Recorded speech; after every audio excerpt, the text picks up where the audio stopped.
happy to go to them and you're happy to spend time by yourself. But a real extrovert, there'll be some of you in here. How many of you can't stand spending time alone? Okay, so there's only 2 that will admit it. Extroverts are more likely to admit that sort of thing too, by the way. And how many of you like to spend time alone or would rather be alone? Okay, so there's a preponderance of introverts in this class, by all appearances. But that's a pretty canonical question for extroversion versus introversion. It's a very stable trait, by the way. It manifests itself early in life, and it's stable across the age span. Not completely.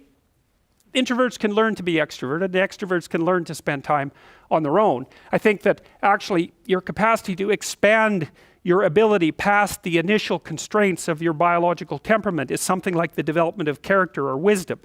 So if you're an introvert by nature and you learn how to be extroverted, then that expands your domain of competence. And if you're extroverted and you learn to be introverted, the same thing. But it's almost like, imagine a distribution of introversion here, extroversion here, a normal distribution.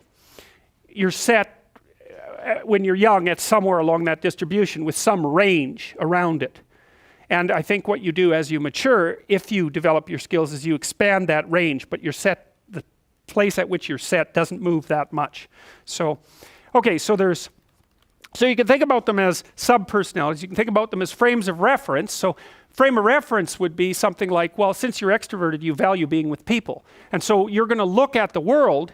For example, if you're extroverted, you come into a room like this, you think, oh, look, it's a whole field of opportunity for social interactions. And if you're introverted, you think, well, maybe I'll go sit up in the corner and hope everybody leaves me the hell alone.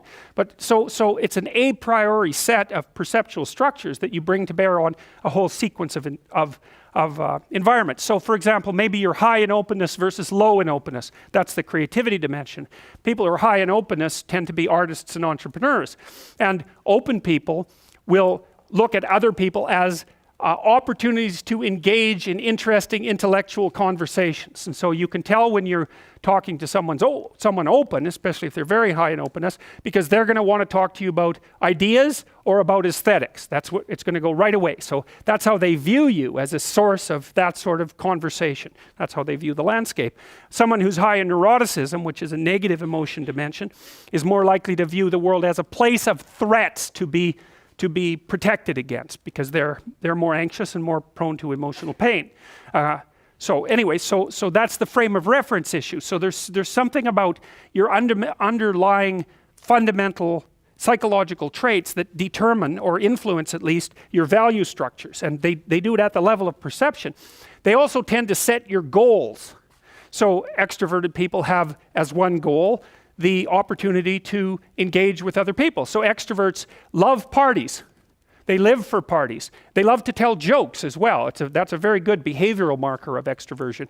And so because they value those sorts of things, they set them as goals in their life. Or you could say the extroversion operating within them sets them as goals within their life, depending on how deterministic you want to be about it. So their patterns of behavior, that's another, at a micro level. I showed you that sort of hierarchy of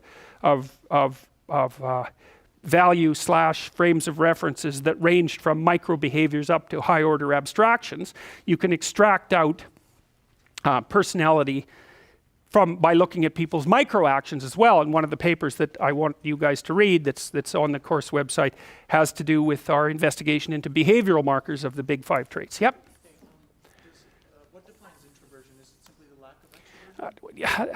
Maybe. We don't know exactly. I'll get back to that. At the moment, that's kind of what it looks like, is that introversion is something like the absence of extroversion. But let me explain extroversion more particularly. It'll make more sense. Okay. All right. So you can think about them as stable motivations. So for example, people who are high in agreeableness, I can generally tell people who are high in agreeableness when they come into my clinical practice and I start asking them about their biography.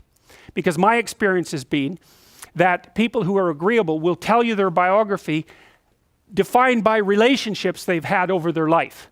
So agreeable people are high in compassion and high in